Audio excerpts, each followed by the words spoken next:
Então, irmãos, esse é o nosso tema, relacionamento aquecido. Eu vou dividir esta apresentação com Gessi, vou falar para vocês a primeira parte. A palestra que nós trazemos nesta noite, ela tem 3 partes, 3 capítulos, e eu vou falar o primeiro e o segundo capítulo, e Gessi vai, então, abordar o terceiro capítulo, que é até mais longo, mais extenso, mas muito importante também. Gostamos demais deste tema que foi escolhido pelos irmãos, relacionamento aquecido. E falar sobre o tema relacionamento aquecido, com base na Bíblia, requer uma abordagem cuidadosa e também respeitosa. E é isto que nós faremos nesta oportunidade. Nós já colocamos aí no primeiro slide, que vocês podem acompanhar no monitor, que manter um relacionamento aquecido ao longo do tempo requer esforço, compromisso e dedicação mútua. Estas 3 coisas são essenciais para o início da nossa conversa. É necessário esforço, muita força de vontade, muito desejo de ver as coisas darem certo. Mas é preciso também sermos marido e esposa com compromisso, responsável, que sabe o papel que Deus tem entregue para os casais nesta terra. E, acima de tudo, uma dedicação mútua um ao outro. Não pode faltar estas 3 coisas. Ao seguir os princípios e valores ensinados na Bíblia, os casais podem cultivar um amor duradouro e uma parceria significativa. E, com base em princípios bíblicos, nós vamos apresentar algumas práticas que podem contribuir para manter um relacionamento conjugal aquecido ao longo do tempo. Eu e Gessi falaremos com conhecimento de causa. Daqui a algumas semanas estaremos completando 53 anos de casado. É bastante tempo, não é? E eu posso assegurar para os irmãos que eu e Gessi mantemos o nosso relacionamento aquecido através dos anos, através do tempo. Vivemos um momento muito feliz da nossa vida, apesar de, como Gessi gosta de dizer, estarmos vivendo o entardecer. Não é? Ela disse, de nós não somos idosos, nós estamos vivendo o entardecer. E realmente vivemos com muita alegria, com muito carinho e com muita dedicação um pelo outro. Eu gostaria de começar falando com os casais que me ouvem, que um relacionamento aquecido começa priorizando tempo juntos. Todo casal precisa dar prioridade a gastar tempo consigo mesmos, estar juntos. Não é vir para a igreja. Quando você vem para a igreja, você não está junto. Você está adorando a Deus, está louvando o nome do Senhor, crescendo no conhecimento da palavra de Deus. Deus vai te abençoar por isso, por você vir para o culto, mas priorizar um tempo juntos é gastar tempo para conversar, é gastar tempo para tomar um cafezinho no shopping. E eu e Gessi fazemos muito isso. A gente sai de casa e vai no shopping tomar um cafezinho. Talvez o marido fale assim, mas pastor, fica só num cafezinho? Você pode até não acreditar, mas fica só num cafezinho. a gente vai literalmente tomar um cafezinho. Isso não significa que não aproveitemos a oportunidade para olhar as vitrines, para passar por uma sapataria e ver os belos sapatos que estão na vitrine, não é? E se é um sapato masculino, eu digo para Gessi, um dia eu ainda vou comprar um par desse sapato para mim. Se é um sapato feminino, Gessi fala assim, você percebeu como aquele sapato combina comigo? E eu concordo com ela, eu digo, verdade, combina sim. Um dia você ainda vai ter um sapato desse, mas não compramos sapato nenhum. E vamos continuando o nosso caminho, conversando, batendo um papo. Afinal de contas, nós dedicamos aquele tempo para estar juntos. Aí passamos por outras vitrines e contemplamos outras coisas. E se já faz muito tempo que tomamos o café, a gente até toma um sorvete juntos. E tomamos o rumo de casa. Voltamos para casa. Estar juntos é isso.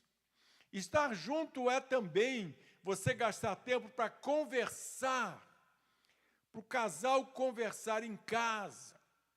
Mesmo que você chegue cansado do trabalho, dedique um tempo para conversarem, para dialogarem, para falarem a respeito da vida de vocês, dos vossos sonhos, dos vossos desafios, dos problemas que vocês estão enfrentando na vida, mas ao mesmo tempo dizendo um para o outro, mas apesar de tudo isso, eu continuo te amando.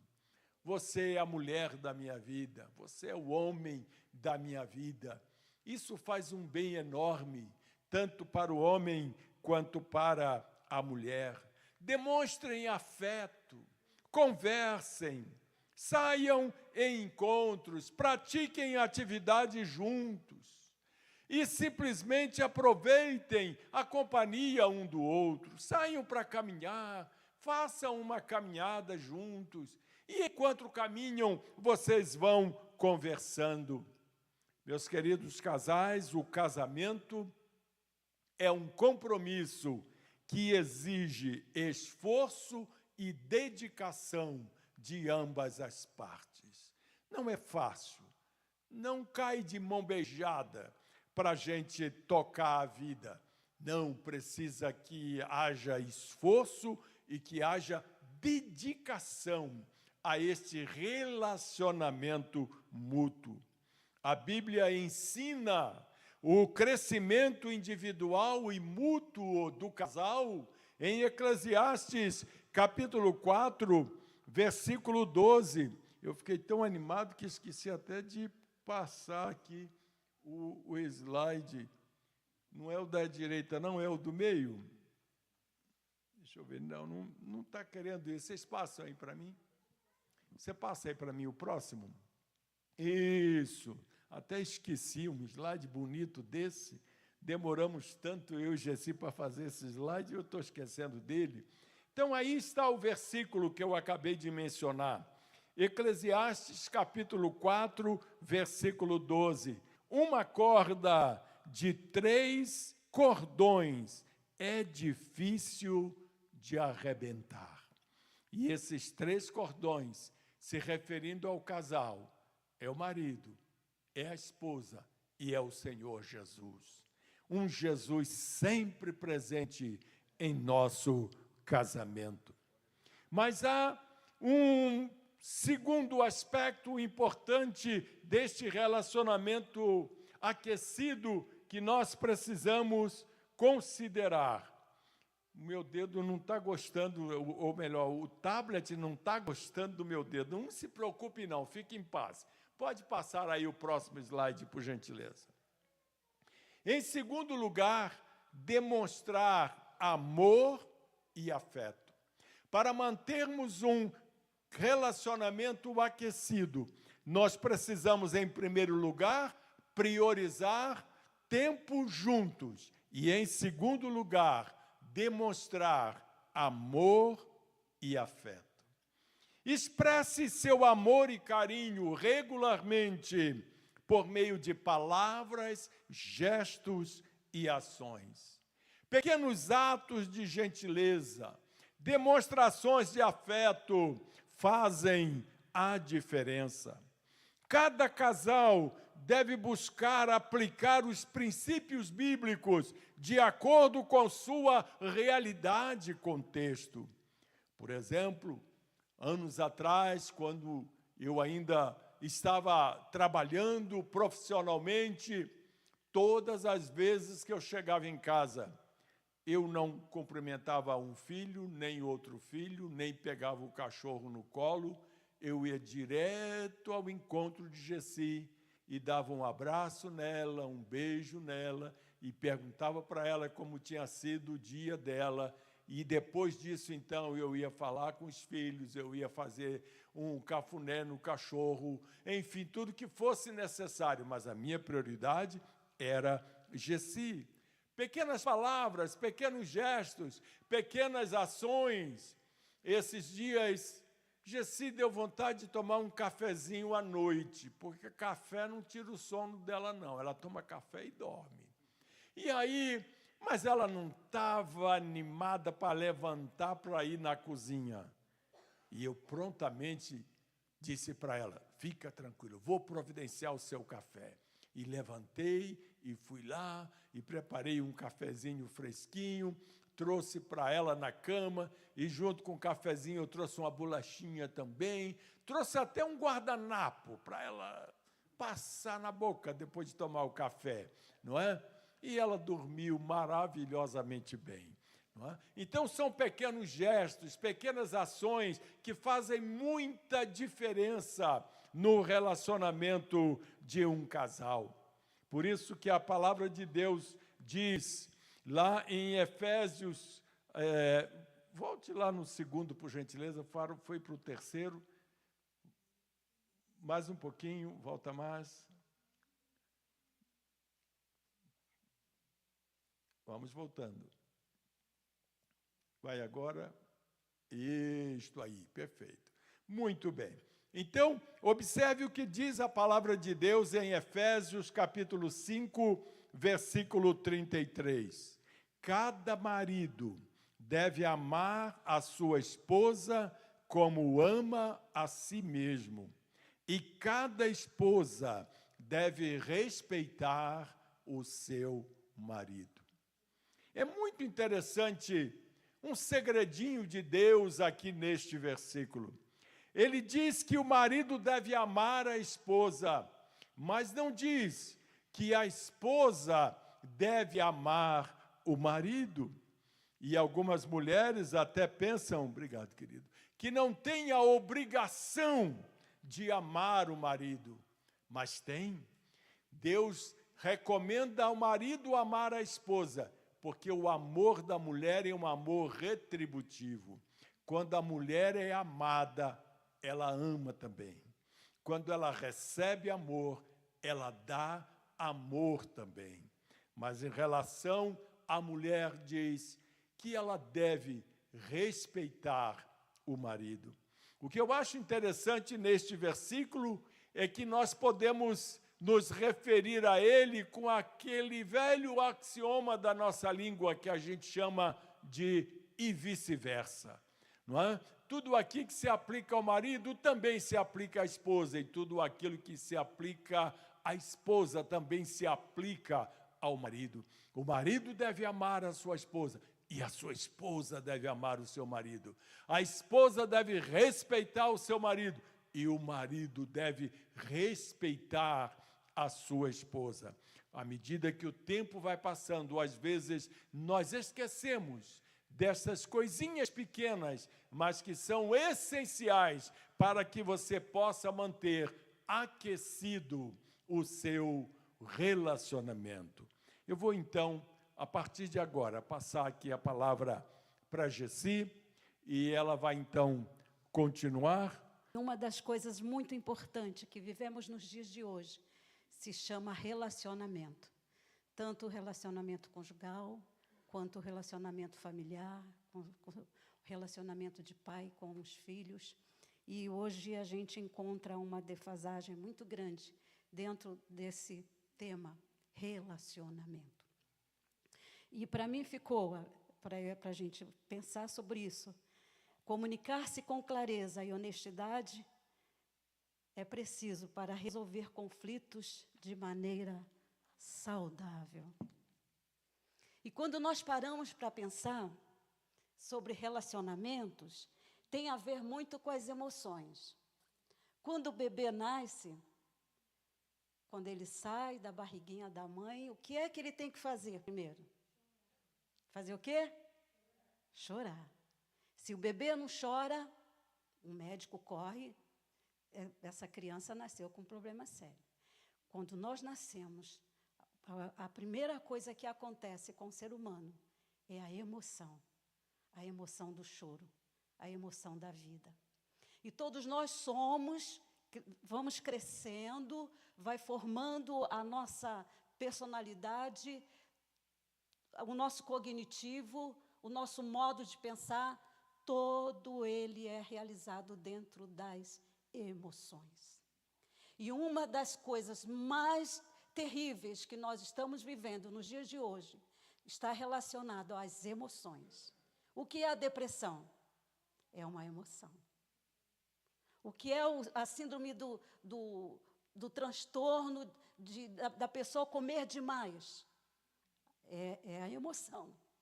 Então, tudo que nós sofremos está dentro desta palavra emoção.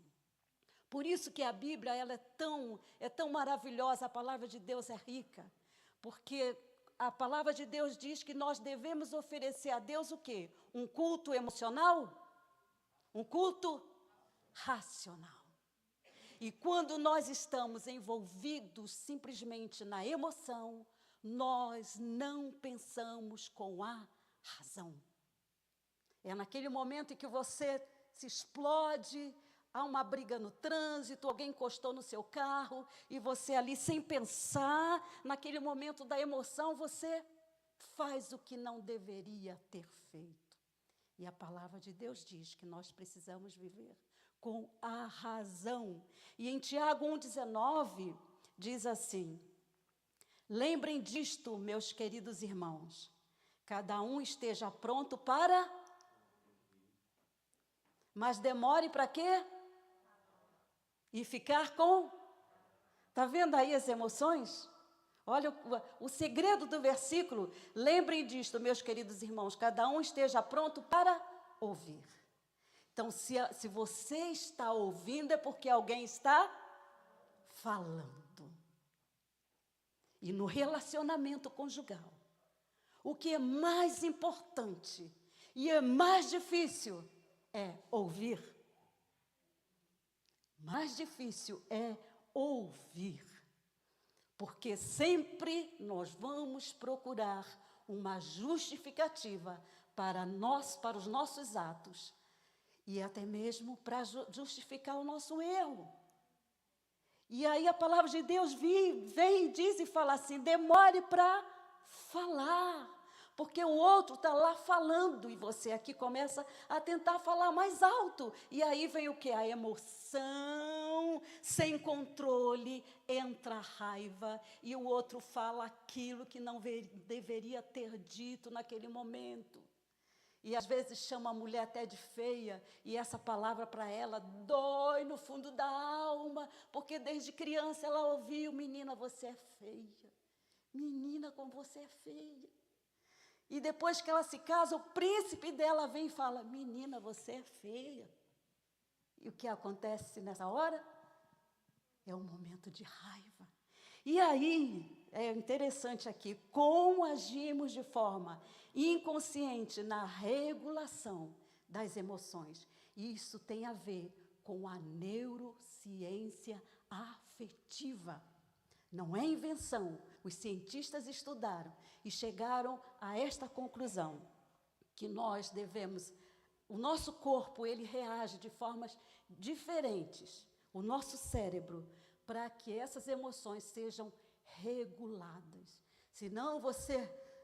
Deve ter acontecido com você em algum momento. Você explodiu, depois você ficou tremendo, depois você respirou e depois você pensou: meu Deus, eu não deveria ter feito isso. É o seu cérebro trabalhando. Entenderam? Por isso que a palavra de Deus é linda. Nós temos que ler a palavra de Deus. Lá em Gálatas, o que diz sobre o fruto do Espírito? Domínio próprio. Essa é uma palavra que ela tem que ser dita para quem é salvo em Cristo Jesus. Uma mulher que não conhece a palavra de Deus, que não nasceu de novo, um homem que não nasceu de novo, não entende este nosso linguajar sobre domínio próprio. É o que nós estamos vendo hoje. Vocês que são da geração Y, meninas de 30, 40, 50 anos, vocês estão vivendo uma realidade que eu não vivi. Por que vocês têm essa forma de pensar diferente? Porque a sociedade coloca na cabeça de vocês de que a mulher de hoje, para ser empoderada, ela tem que ser uma mulher independente e não submissa. É isso que a sociedade lá está ensinando. E que o homem também não deve ficar preocupado com a família, cada um por si e Deus por todos. A hora que o amor acabar, cada um toma o seu rumo, porque o divórcio hoje está a coisa mais fácil para ser feito. Então, o nosso cérebro ele vai trabalhando de acordo com as nossas emoções. É o que a gente vai ver hoje dentro da neurociência. Uma delas, a aceitação. Eita, isso aqui é maravilhoso.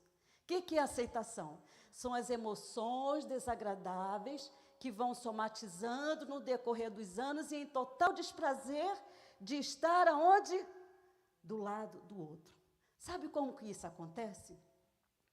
No dia a dia, no relacionamento, o seu marido, ele vai falando coisas para você que não te agrada. Ele é mal educado, ele fala mal de você na frente dos outros, ele faz qualquer coisa que você não gosta. E aí, as suas emoções vão lá, o seu cérebro vai dizer, você não está contente com isso. Mas, no controle, nessa regulação da emoção, o que seu cérebro faz? Como você não resolveu, ele te leva para a aceitação. E quando a gente dá o nome a essa emoção, o cérebro se acomoda e você vai recebendo todo aquilo que você não está contente. E é por isso que tudo isso, lá no final, quando você chega aos 53 anos de casado, não consegue mais ver a cara do outro. Um exemplo. Aquela mulher que gosta de falar alto, que vem de uma família que fala alto, e para justificar esse ato dela, o marido fala assim, irmã, deixa assim mesmo. Ela vem de uma família que só tem mulher macho. Ela é uma mulher briguenta. Vocês estão vendo aí a aceitação? Deu o nome àquela emoção negativa, chamando a mulher de briguenta. Na hora que acontece de novo aquela situação que ele está se sentindo mal, o seu cérebro se acomoda e ele, nós não fazemos isso, eu fiz isso e hoje eu me arrependo. Quando o nosso filho é pequeno, começa a chorar, o que a gente fala? Engole o choro. Engole o choro. Não faça isso. Deixa seu filho chorar. Porque quando ele estiver adulto como a gente, ele vai se deparar com esse tipo de emoção. A aceitação. E às vezes a gente justifica a grossura do marido, dizendo que não tem problema não, irmã Gessi, coitado, ele é de uma família mal educada, a mãe dele não deu educação para ele. Vai se acomodando, aceitando aquela grossura em que está te fazendo mal. E esse é o segredo do bom relacionamento. Não aceitar. E esse não aceitar é de que forma? É chegar para o marido assim, catar ele pelo colarinho, vem aqui, senta aqui, vamos conversar. Eu não admito que você faça isso comigo. Não é assim que a mulherada está aprendendo hoje? Nivelar, vamos falar alto como eles falam. O que é isso? Eu trabalho, eu ganho meu dinheiro, você está pensando o quê? Se eu quiser ir embora, eu vou agora.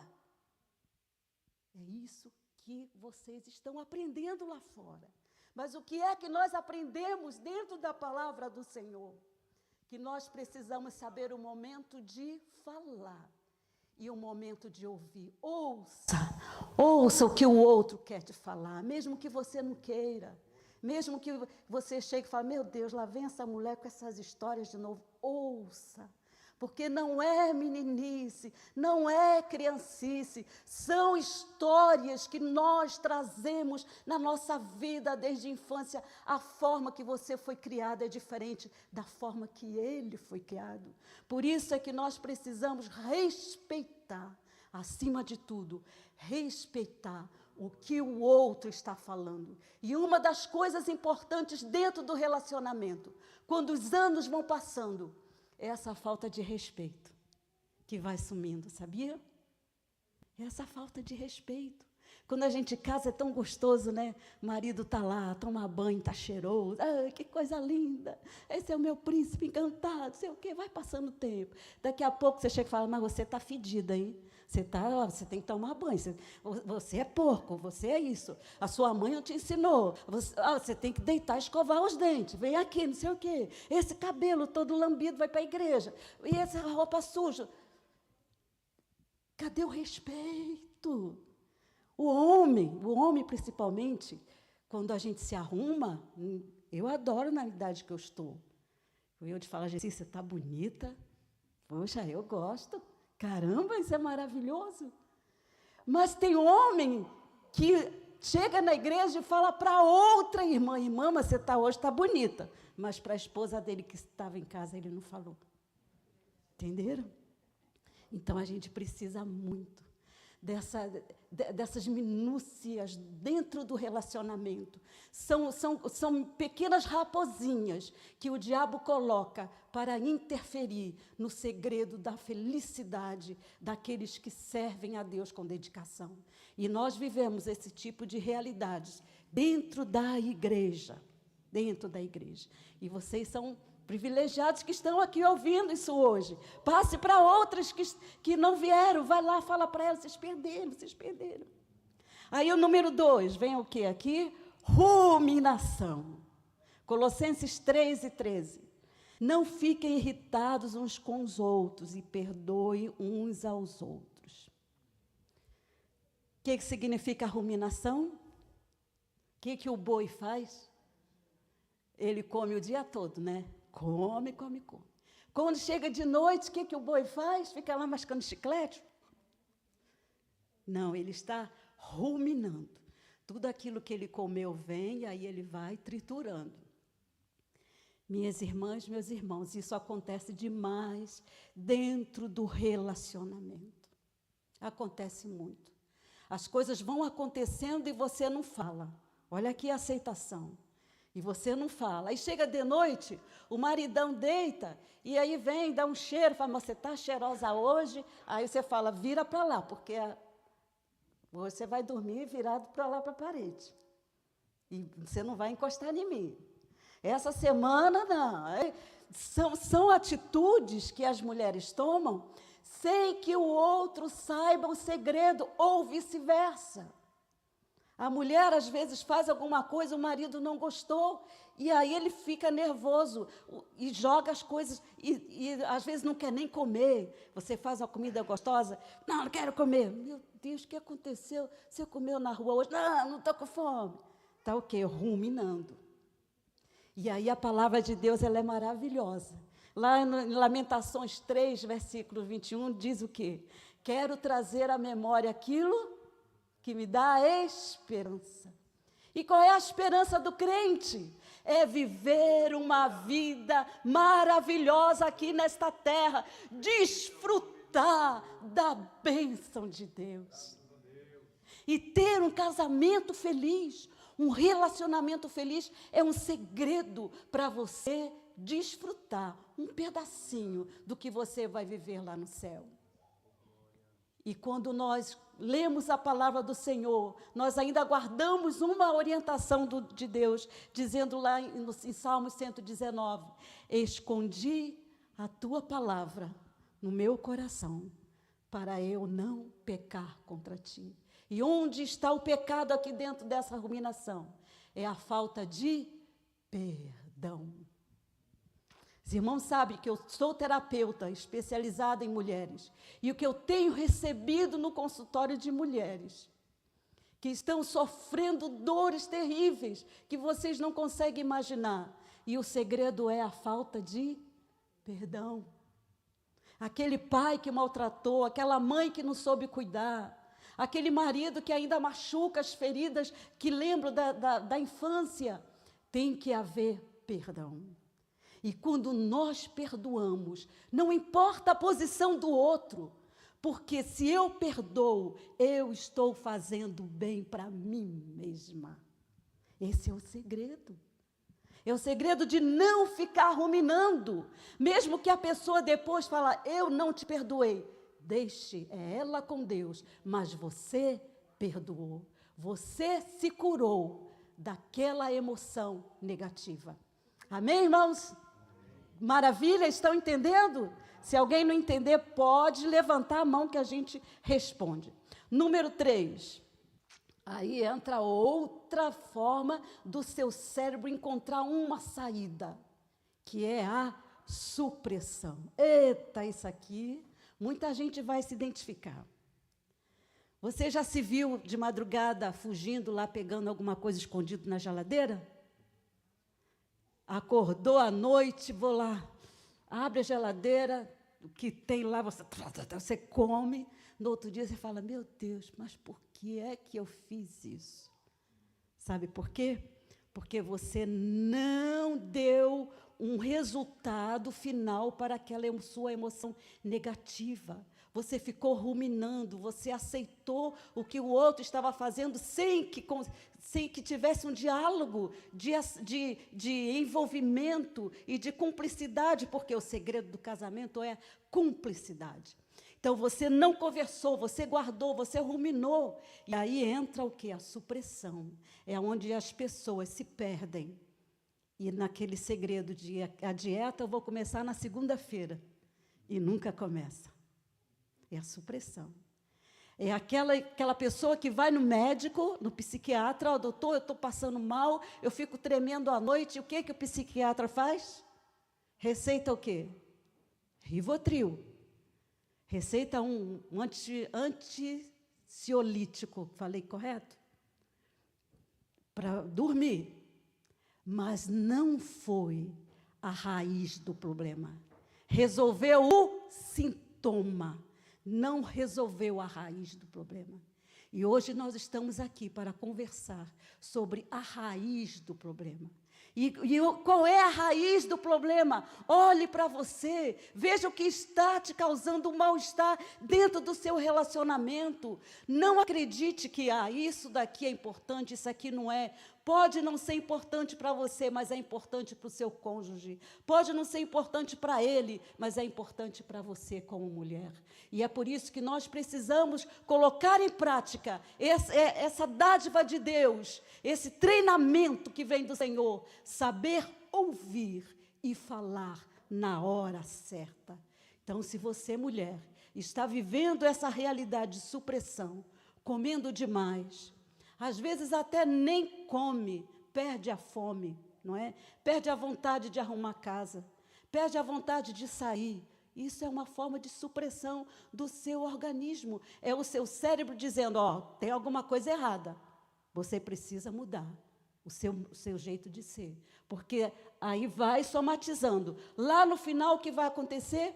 Você só vai se sentir bem através de remédios caríssimos e fortes, porque o seu cérebro já não dá vazão a tanta emoção sedimentada que vem vindo uma atrás da outra, sem que ele possa respirar com alívio.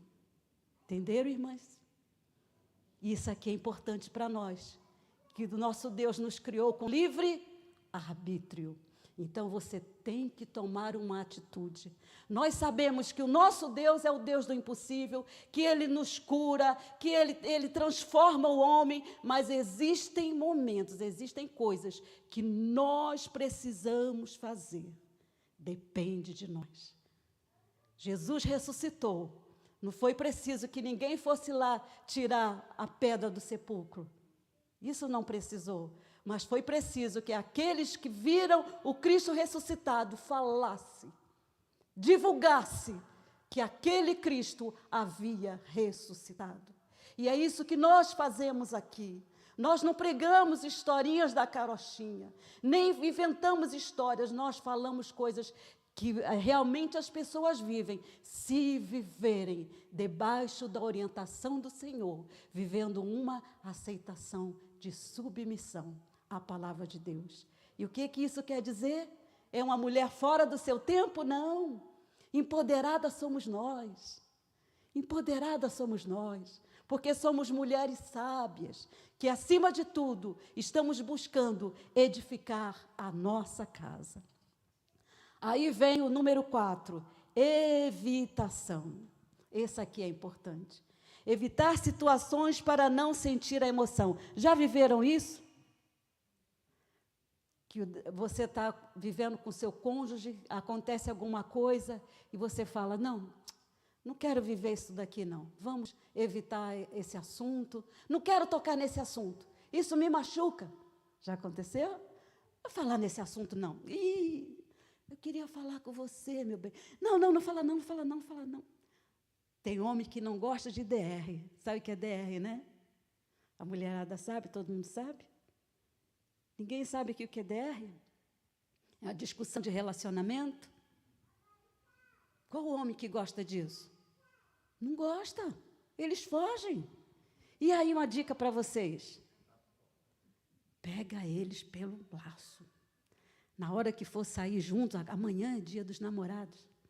Cata ele, já está emocionalmente preparado, prepara aquele ambiente gostoso, DR nele. Relacionamento.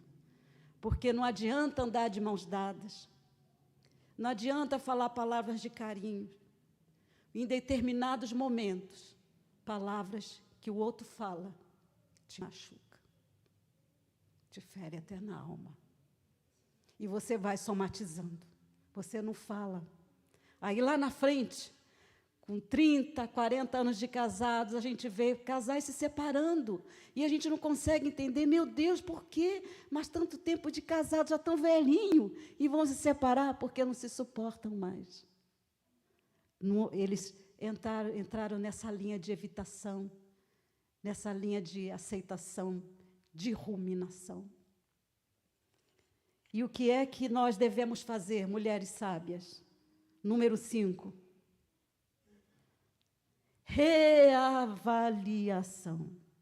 A dor que estou sentindo vai passar daqui a pouco ou causará um transtorno no meu relacionamento no futuro? Esta é uma pergunta de uma mulher que teme ao Senhor. Esta é uma pergunta de um homem que quer realmente ser o sacerdote da sua casa. É um homem que sabe qual é a posição que Deus o colocou, como aquele que vai conduzir toda a sua família para o reino.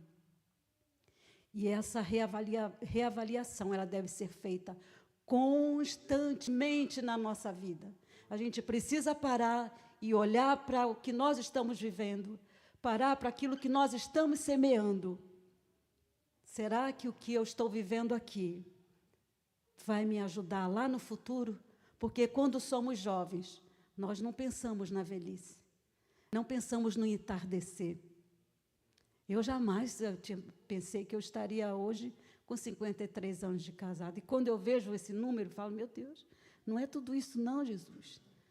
São 53 natais, 53 anos novos, 53 dias dos namorados. É ano para pagode. É muita coisa. Quantas pessoas que começaram comigo e desistiram no meio do caminho, casaram na mesma época que eu, e hoje já não vivem mais juntos, cada um vive por si, construíram outras famílias. Mas não quero dizer para vocês que sempre foi um mar de rosas, não. Quando as pessoas veem o casal 20 lá do setor 70, será que foi sempre um mar de rosas? Não foi. E será que tem sido?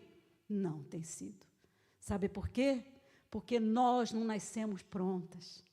Você não nasceu pronta, eu não nasci pronta. Você não pode dizer, irmã Gessi, já alcancei a minha idade, já dei tudo que tinha que dar. Não, deu não.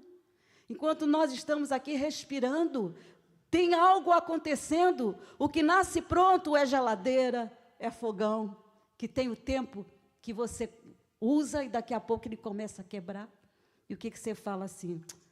Já está velhinho, já está na hora de trocar. Mas nós não. Nós estamos ainda em construção. Mulher, você ainda está em construção. Homem, você também está. Então, nunca é tarde para crescer, para buscar o aperfeiçoamento. E esse aperfeiçoamento nós não vamos alcançar aqui, só quando nós chegarmos no céu. Então, aqui a Bíblia diz que nós teríamos aflições, mas tem de bom ânimo. Tem de bom ânimo. Se você está passando por algum problema difícil, acredite que Deus, Ele restaura casamento, Ele cura enfermidades, Ele restaura lares, Ele traz filhos que estão lá no mundo de volta para a igreja, para que a sua casa possa ser uma bênção na presença do Senhor. Mas tudo isso tem um preço. E o preço é: eu quero viver o melhor da vida que Deus reservou para mim. Viva com aquela pessoa que você escolheu. A gente sempre olha, né? A grama do vizinho é mais verde. Oh, meu Deus! Mas a sua grama é muito mais verde, porque a sua grama tem a bênção de Deus. A sua grama tem a graça do Senhor e o entendimento que vem do céu para te compreender, para te levar uma vida de paz e de cumplicidade. Isso é que é gostoso, irmãos. É viver essa vida aqui na terra com cumplicidade. Difícil quando você encontra alguém que não faz a mesma leitura da vida que você, que tem outros valores, mas aquele que teme ao Senhor, a mulher, né, que teme ao Senhor, essa realmente será louvada, mulher sábia, mulher que edifica a casa. Reavalie as suas emoções, reavalie o que você está fazendo, coloque um ponto de interrogação. Será que isso lá na frente vai ser bênção? Escreva um legado bonito, porque nós somos um livro. Nós somos um livro. E em que página você está do seu livro? Que página você está? Você está lá no finalzinho ou você está no meio? Eu estou no meio ainda. Por que eu digo que eu estou no meio? Eu não sei qual é a minha senha que o Senhor vai me chamar. Posso viver mais 10, posso viver menos que isso, mas a minha vida continua sendo esse livro de mensagens saudáveis, de mensagens que possam edificar a vida de outras pessoas, através daquilo que sou, como mulher salva e remida no sangue de Jesus. Amém, irmãos?